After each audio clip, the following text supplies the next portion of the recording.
Question number 8 देखिए। The least positive value of k for which the quadratic equation 2x square plus kx minus 4 is equal to 0 has rational roots is. समझो, हमारे पास quadratic equation है 2x square plus kx minus 4 is equal to 0। अगर मैं इस equation के roots निकालूं और वो k की किस वैल्यू के लिए रैशनल होंगे ये मुझे बताना है। लीस्ट पॉजिटिव वैल्यू, इसके रूट निकालने के लिए हम फॉर्मूला यूज करते हैं minus B plus minus B square minus 4ac upon 2a।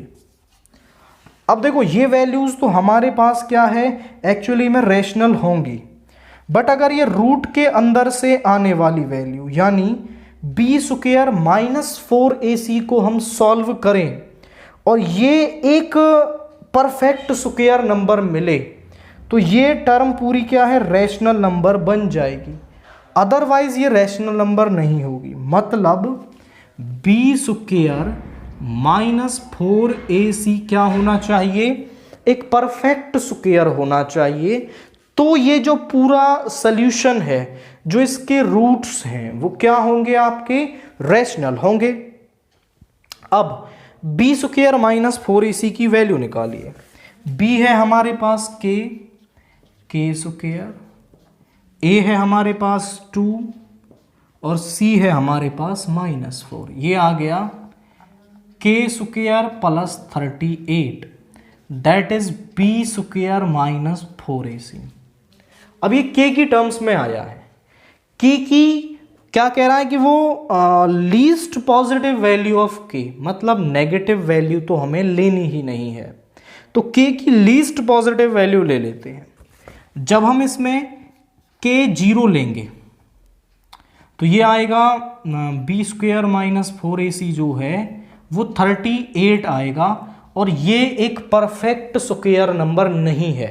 मतलब k इज इक्वल टू 0 के लिए ये रैशनल नंबर नहीं होगा। अब k इज इक्वल टू 1 ले लो, तो यहां पर 1 का स्क्वायर 1 प्लस 38 दैट इज 39।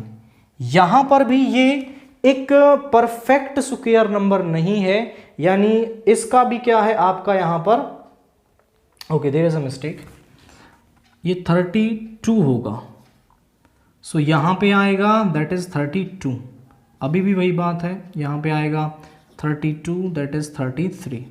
अभी भी ये एक परफेक्ट स्क्वायर नहीं है। सो यहाँ पर ये इससे भी हमें रैशनल नंबर नहीं मिलेगा, क्योंकि रूट 33 की वैल्यू हम नहीं निकाल सकते, वो पॉइंट में आएगी। k की वैल्यू 2 लेते हैं, तो यहाँ पे आएगा 2 का स्क्वायर 4 प्लस 32 दैट इज 36। अब 36 आप यहां रखोगे तो वैल्यू आएगी 6, यानी कि यहां ये परफेक्ट स्क्वायर है। तो k की लीस्ट पॉजिटिव वैल्यू क्या है, वो k इज इक्वल टू 2 है। तो k इज इक्वल टू 2 के लिए हमारी इस क्वाड्रेटिक इक्वेशन के जो रूट्स हैं वो रैशनल होंगे। तो सिंपली आप इन्हें निकाल सकते हैं।